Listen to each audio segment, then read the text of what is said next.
India മുന്നണിക്ക് വേണ്ടി പാർലമെന്റിൽ ഘോരഘോരം പ്രസംഗിക്കുന്ന ഒരു നേതാവ് ഇപ്പോൾ അവരുടെ വെല്ലുവിളി ഉണ്ടായിരിക്കുകയാണ്. അമിത്ഷായുടെ തലവെട്ടി മേശപ്പുറത്ത് വയ്ക്കുമെന്നാണ് പറയുന്നത്. ഇതൊന്നും രാഹുൽ ഗാന്ധി കേൾക്കുന്നില്ലേ? ഇപ്പോൾ ഇവിടെ കേൾക്കാൻ പുള്ളി അവിടെ ബുള്ളറ്റ് ഓടിക്കുന്ന ശബ്ദത്തിനിടയിൽ ഇരമ്പലിനിടയിൽ എവിടെ ഈ ശബ്ദങ്ങളൊക്കെ കേൾക്കുന്നത്? പുള്ളിക്ക് ഇന്ത്യൻ രാഷ്ട്രീയത്തെക്കുറിച്ചോ ചരിത്രത്തെക്കുറിച്ചോ എന്തെങ്കിലും കുന്തം അറിയാം? പുള്ളിക്ക് ഇതൊന്നും ഒരു പ്രശ്നമല്ല. മോദിയുടെ മരിച്ചുപോയ അമ്മയെ പറ്റി പറഞ്ഞിട്ട് അദ്ദേഹത്തിൻ്റെ വികാരങ്ങളൊന്ന് വ്രണപ്പെടുത്തണം, ഇത്രയേ ഉള്ളൂ ലക്ഷ്യം. എന്നിട്ട് അമ്മച്ചി പറയുന്നത് പോലെ ആ കസേരയിൽ കയറി, പ്രധാനമന്ത്രി കസേരയിൽ കയറി ഇരിക്കണം, അതിനൊരു അവസരം കിട്ടണം. അതിനുവേണ്ടി നടക്കുന്ന ഒരു രാഷ്ട്രീയ ഭിക്ഷാന്തേകി അദ്ദേഹം ഇതൊക്കെ എവിടെ കേൾക്കുന്നത്? ഇതൊക്കെ ശരിയാണെന്ന് വിചാരിക്കുന്ന ആൾ. അത്രയേ ഉള്ളൂ അദ്ദേഹത്തിൻ്റെ ബൗദ്ധികമായിട്ടുള്ള വളർച്ച എന്ന് പറയുന്നത്. നമ്മൾ അദ്ദേഹത്തിനെ അങ്ങ് അവഗണിക്കുക. നമുക്കിവിടെ മഹുവ മുത്രയിലേക്ക് പോകാം. മഹാമുത്ര മഹാനടിയാണെന്ന് പറഞ്ഞിട്ടുണ്ട്.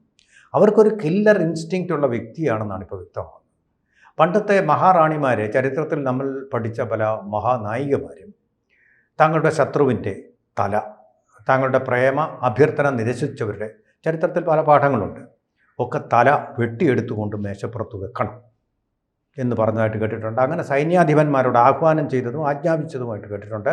അവരുടെ തല വെട്ടിയെടുത്തുകൊണ്ട് അവിടെ മേശപ്പുറത്ത് വെച്ചിട്ടുണ്ട്. അങ്ങനെ ഒരു മഹാറാണിയായിട്ട് സ്വയം ചമയുകയാണോ ഈ സ്ത്രീ എന്ന് സംശയിക്കേണ്ടിയിരിക്കുന്നു.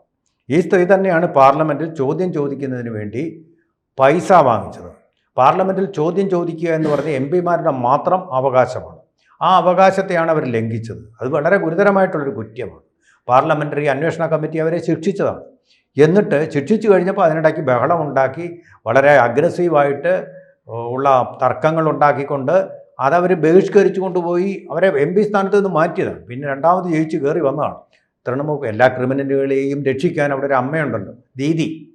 അതായത് തൃണമൂൽ കോൺഗ്രസിൻ്റെ പരമാധികാരിയായിട്ടുള്ള മമതാ ബാനർജി.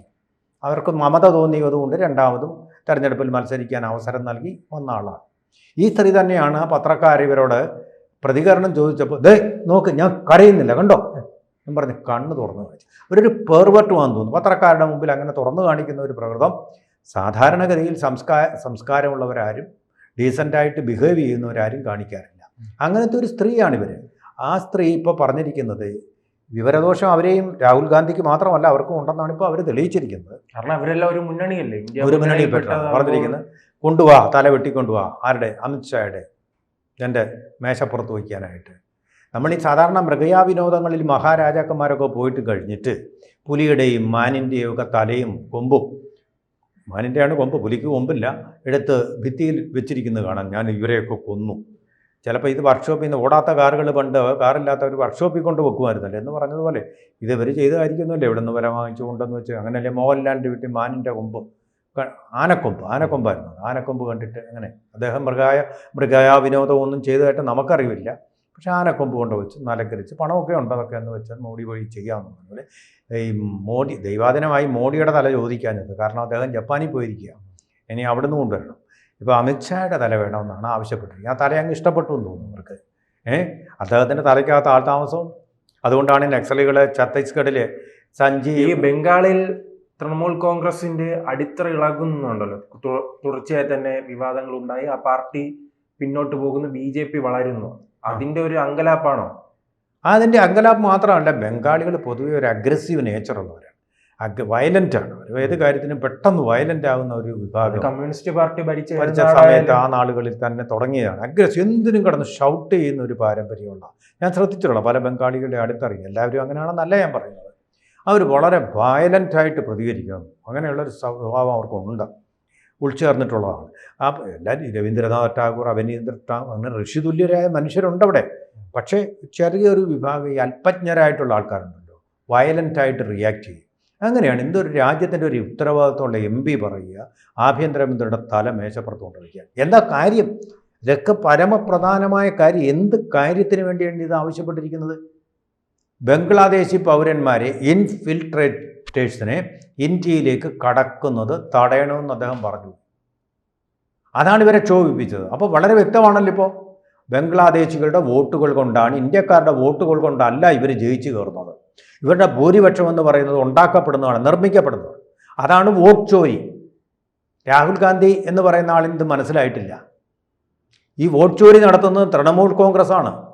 ബംഗ്ലാദേശിൽ നിന്നുള്ളവരെ ബംഗാളികളാക്കിക്കൊണ്ട് ബംഗാളികളുടെ ഉള്ള കഞ്ഞിയിൽ പാറ്റ ഇട്ടുകൂട്ടുകയാണ് തൃണമൂൽ കോൺഗ്രസ്. അവർക്ക് വോട്ട് റേഷൻ ഇപ്പോൾ കഴിഞ്ഞ ദിവസം കണ്ടല്ലോ, അഫ്ഗാനിസ്ഥാനിൽ നിന്നുള്ളവരും ബംഗ്ലാദേശിൽ നിന്നുള്ളവരും എല്ലാം ബീഹാറിൽ വോട്ടർമാരുടെ ലിസ്റ്റിലുണ്ടായിരുന്നു. അതാണ് ഇൻറ്റൻസീവ് റിവിഷൻ കൊണ്ടിപ്പോൾ കണ്ടെത്തിയിരിക്കുന്നത്. നോക്കിയപ്പോൾ ബംഗ്ലാദേശികളാണ്, ബംഗ്ലാദേശിൽ നിന്ന് വന്നവർ, അവർ ബീഹാറിലെ പൗരന്മാരാണ്, വോട്ട് വേണമെന്ന് ആവശ്യപ്പെട്ടിരിക്കുക. ആധാർ കാർഡ് കൊടുത്തിട്ടുണ്ട്, റേഷൻ കാർഡ് കൊടുത്തിട്ടുണ്ട്, വോട്ടേഴ്സ് ഐ ഡിയും കൊടുത്തിട്ടുണ്ട്. അതൊക്കെ ഇല്ലാതാക്കാൻ വേണ്ടിയാണ് സ്പെഷ്യൽ ഇൻവെസ്റ്റിഗേറ്റീവ് റിവിഷൻ അവിടെ നടത്തിയത്. ആ റിവിഷനിലാണ് ഇതെല്ലാം കണ്ടത്. അഫ്ഗാനിസ്ഥാനിൽ നിന്നുള്ളവരുമുണ്ട്. ഇനിയും ശരിക്കും നോക്കിക്കഴിഞ്ഞാൽ പാകിസ്ഥാനിൽ നിന്നുള്ളവരും ഉണ്ടാവും. അവരുടെ അധികാരത്തിന് വേണ്ടിയാണ്. അങ്ങനെ വന്നവർക്കെല്ലാം വോട്ട് കൊടുക്കണമെന്നും പറഞ്ഞാണ് ബുള്ളറ്റെ കയറിയിട്ട് തേജസ്വി യാദവും രാഹുൽ ഗാന്ധിയും പ്രിയങ്ക ഗാന്ധിയും എല്ലാം സവാരി ചെയ്യുന്നത്. സവാരി ഗിരിഗിരി അതാണിപ്പോൾ നടത്തിക്കൊണ്ടിരിക്കുന്നത്. ആ ഒരു കൾച്ചറാണ് ഈ തൃണമൂൽ കോൺഗ്രസ്സിനും ഇപ്പോഴത്തെ ഈ കോൺഗ്രസ്സിനും. ഈ അവസ്ഥയിലാണ് അവർ ചിലപ്പോൾ അമിത്ഷായുടെ മാത്രമല്ല മോദിയുടെയും തല ആവശ്യപ്പെട്ടെന്നിരിക്കും. അതാണ് അവരുടെ സ്നേഹത്തിൻ്റെ ദൂക്കാൻ. ഇങ്ങനെ തുറന്നിരിക്കുകയാണ് സ്നേഹത്തിൻ്റെ ദൂക്കാൻ. മറ്റൊരാളെ കൊന്ന് അവരുടെ കഴുത്ത് വെട്ടിക്കൊണ്ട് കൊണ്ടുവരാം. കാരണം വലിയ അത്ഭുതമൊന്നുമില്ല. കാരണം ഭീകരന്മാർക്ക് കൊട പിടിക്കുന്നവരാണല്ലോ. ഭീകരവാദികൾക്കും ഉഗ്രവാദികൾക്കും രാജ്യദ്രോഹികൾക്കും. പക്ഷേ ഇങ്ങനെ തല ആവശ്യപ്പെടുന്നവർ ഗാന്ധിയിസവും മറ്റുള്ള എതിരാളികൾ ഫാസിസ്റ്റ്. പിന്നെ മറ്റുള്ളവരെല്ലാം പറഞ്ഞ അത് കാവി ഫാസിസം. നമ്മളതിനെതിരാണ്. ഞങ്ങൾ സ്നേഹത്തിൻ്റെ കടയല്ലേ തുറന്നിരിക്കുന്നത്. എന്തൊരു സ്നേഹം അമിത്ഷായുടെ. അതുകൊണ്ടാണ് അദ്ദേഹം നിത്യം കണ്ട് തൊഴാൻ വേണ്ടിയിട്ട് ആരാധിക്കാൻ വേണ്ടിയിട്ട് അമിത്ഷായുടെ തല കൊണ്ടുവരാൻ പറയുന്നത്. അങ്ങനെയാണ് ചെയ്തിരിക്കുന്നത്. മേശപ്പുറത്ത് കൊണ്ടുവച്ചാൽ ഇന്നും കാണാൻ പറ്റുമല്ലോ. അതാണ് ഇവിടെ ചെയ്തു കൂട്ടിക്കൊണ്ടിരിക്കുന്നത്. ഈ സംഭവം എന്ന് പറയുന്നത് അസാധാരണമായിട്ടുള്ള സംഭവമാണ്. നടപടിയെടുക്കേണ്ടതാണ്.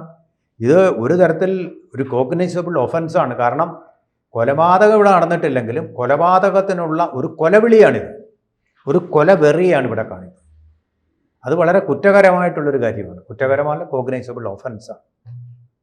അപ്പോൾ അവരെ പിടിച്ച് അറസ്റ്റ് ചെയ്ത് ജയിലിലിടുക എന്നുള്ളത് സംസ്ഥാനത്തിൻ്റെ ഉത്തരവാദിത്തമാണ്, ബംഗാൾ ഗവൺമെൻറ്റിൻ്റെ ഉത്തരവാദിത്തമാണ്. ഇപ്പോൾ കേസ് പോയിട്ടുണ്ട്, ഒരു നടപടിയും ഉണ്ടാവില്ല. കാരണം എന്താ? ഭരിക്കുന്നത് മമതാ ബാനർജിയുടെ ഗവൺമെൻറ്. തിരഞ്ഞെടുപ്പ് കാലത്തിൽ നാം കാണുന്നതാണല്ലോ നിരന്തര ആക്രമണങ്ങൾ, ബൂത്ത് പിടിച്ചെടുക്കുക, റിഗ്ഗിങ് ആയിരുന്നു അവിടെ നടന്നുകൊണ്ടിരുന്നത്. ഇപ്പം ഇൻഫിൽട്രേഷൻ, അതുകൊണ്ട് വോട്ട് വർദ്ധിപ്പിക്കുക, അതാണ് ചെയ്തുകൊണ്ടിരിക്കുന്നത്. അങ്ങനെ അല്ലെങ്കിൽ കഴിഞ്ഞ തവണ അവർ ജയിക്കില്ലായിരുന്നു. അവിടെ BJP അധികാരത്തിൽ കഴിഞ്ഞ തവണ തന്നെ വന്നേനെ. അതിനായിട്ട് ബോർഡർ സെക്യൂരിറ്റി ഫോഴ്സിന് വേലി കെട്ടാൻ അവിടെ സ്ഥലം കൊടുക്കുകയില്ല, സൂചി കുത്താൻ സ്ഥലം കൊടുക്കുകയില്ല എന്ന് പാണ്ഡവന്മാരോട് കൗരവർ പറഞ്ഞതുപോലെ BSFന് അവിടെ സൂചി കുത്താൻ സ്ഥലം കൊടുക്കുകയില്ല. പിന്നെ എങ്ങനെ വേലി നിർമ്മിക്കുന്നത്? സ്റ്റേറ്റ് ഗവൺമെൻറ്റിൻ്റെ പ്രോപ്പർട്ടിയാണ്, അവരുടെ റവന്യൂ വകുപ്പിൻ്റെയാണ് പ്രോപ്പർട്ടി. അവരുടെ അനുവാദമില്ലാതെ കേന്ദ്രത്തിനൊന്നും ചെയ്യാൻ പറ്റില്ല. അത് ഫെഡറലിസത്തിന്മേലുള്ള കടന്നുകയറ്റമായി പോയില്ലേ? അത് പ്രചരണ ആയുധമാക്കില്ലേ? ഇങ്ങനെയുള്ള ഒരു വലിയൊരു ക്രൈസിസിലാണ് ഇന്ന് ആ സംസ്ഥാനം. അപ്പോൾ അതിനുള്ള ഒന്നായിട്ടാണ് ഈ പൗരത്വ ഭേദഗതി നിയമം കൊണ്ടുവന്നിരിക്കുന്നത്. അതുപോലെ ഇപ്പോൾ പൗരത്വ രജിസ്റ്റർ വന്നു കഴിയുമ്പോൾ ഇന്ത്യൻ പൗരന്മാരെയും ബംഗ്ലാദേശി പൗരന്മാരെയും നമുക്ക് തിരിച്ചറിയാൻ കഴിയും, തിരിച്ചറിയൽ കാർഡിലൂടെ. അതുപോലെ തന്നെ